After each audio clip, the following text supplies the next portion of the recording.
Je vous remercie. Je vais donner la parole maintenant à Madame Sarah Legrain. Chers collègues, vous avez la parole. Merci.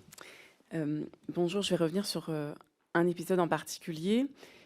On a le droit de dire singe, on n'a plus le droit de dire, on dit quoi? Les 10 petits soldats, maintenant c'est ça, elle progresse la société. Vous voyez le livre d'Agatha Christie, on n'a plus le droit maintenant, on n'a peut-être plus le droit de dire singe sans insulter personne. Je pense que vous vous souvenez de cet épisode, c'était les propos de Nicolas Sarkozy, une association d'idées singe, nègre, clairement raciste et qui a été beaucoup relevé après ce plateau de quotidien, mais qui n'a pas suscité de réaction de vous, Yann Barthès, directement sur le moment. Et pourtant, on ne saurait vous faire le procès de ne pas savoir interrompre quelqu'un, reprendre ses propos, parfois avec irrévérence. Donc, en plus, vous nous expliquez qu'il y a aussi ce léger différé qui permet parfois cette meilleure maîtrise de l'antenne. Alors, qu'est-ce que, rétrospectivement, vous pensez de cette séquence? Est-ce que vous pensez que d'une certaine façon, il y aurait eu, même si vous dites qu'il n'y a jamais eu de dérapage, une forme de défaut de maîtrise d'antenne à ce moment-là? Et est-ce que vous pensez aussi que le statut de puissant, d'une certaine façon, d'ancien président de la personne que vous avez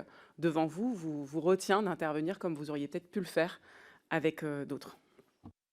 Alors, pour la fin de la question, non. Non, pas du tout. Il est invité, c'est une discussion. Il n'est pas l'ancien président, il est l'invité de quotidien, puis on lui pose des questions.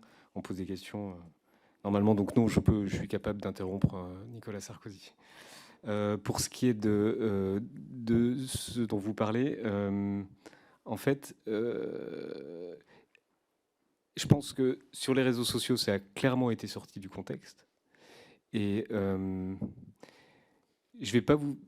Ce serait compliqué de vous expliquer parce que je vais encore tomber dans des détails ridicules. Mais je pense qu'à ce moment-là, on ne pouvait pas imaginer une seconde, et je ne vais pas défendre Nicolas Sarkozy, mais je ne peux pas imaginer une seconde que Nicolas Sarkozy compare des personnes de couleur à des singes.